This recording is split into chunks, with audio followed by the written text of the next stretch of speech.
Hi there, Dr. Karen here. I'm so glad that you're joining me. And as we talk about this, please subscribe below and hit the like button. And please share these things because my heart is to get many of these things out to the horse world and for more and more people to have more skill about what's happening with their horses and also with themselves. So let's start today about asking the question, is my horse in pain?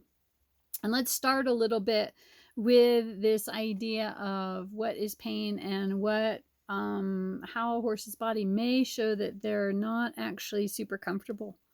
So sympathetic nervous system, which we have been talking about a little bit, and parasympathetic nervous system has a lot to do with how a horse may be holding themselves and or how they have trained themselves to be held in a certain posture. So posture is everything. Posture is everything in the human world, in every world. How we actually are perceiving the environment and how we're reacting to the environment has a lot to do with our posture. And the opposite too. If our posture is really bad, we're going to interact with the environment and our inside environment in ways that may not be healthy and calming to us if we're not actually in a posture that our brain reads as being comfortable and peaceful and safe. So head forward, shoulders down, like we see a lot of people, terrible posture.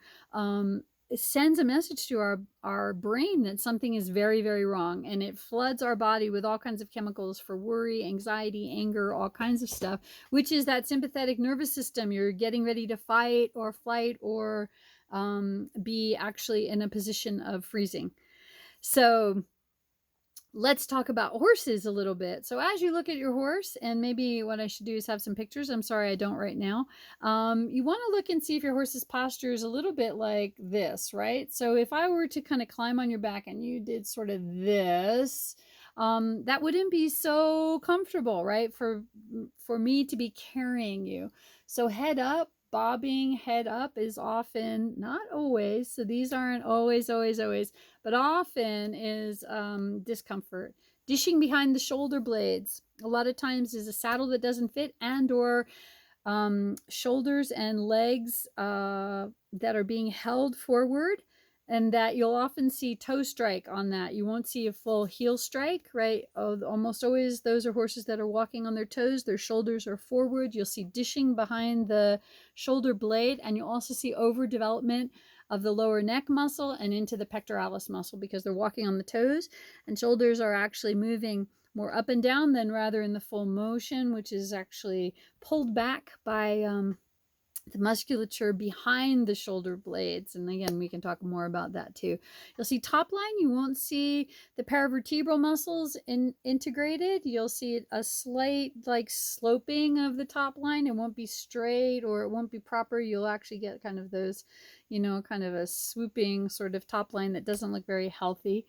And also you won't find the gluteal muscles, the gluteal stripes down the backs of the rear end. You won't find those. So a lot of times people are doing all kinds of stuff to build the rear end in a horse and to build musculature.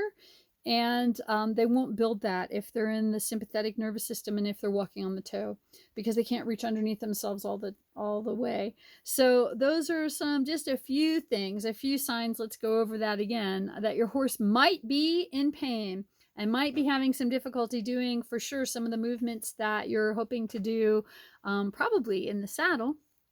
So again, overdeveloped neck, no, and I didn't mention this, but no jugular notch or it's bulgy. So a lot of times if it's overdeveloped, the horse is often bobbing the head up, and you'll see that that has a lot to do with how they're moving the shoulder forward, how they're actually moving the leg forward. You'll see shoulder movement that's kind of a little bit more up and down. That's not full shoulder movement. They'll be overdeveloped in the base of the neck and into the pectoralis muscles here. Again, upward instead of downward bobbing, which is usually more comfortable. And again, these aren't exclusive, but some things to just kind of note and start to say, oh yeah, I see that. Dishing behind in the wither area behind the shoulder.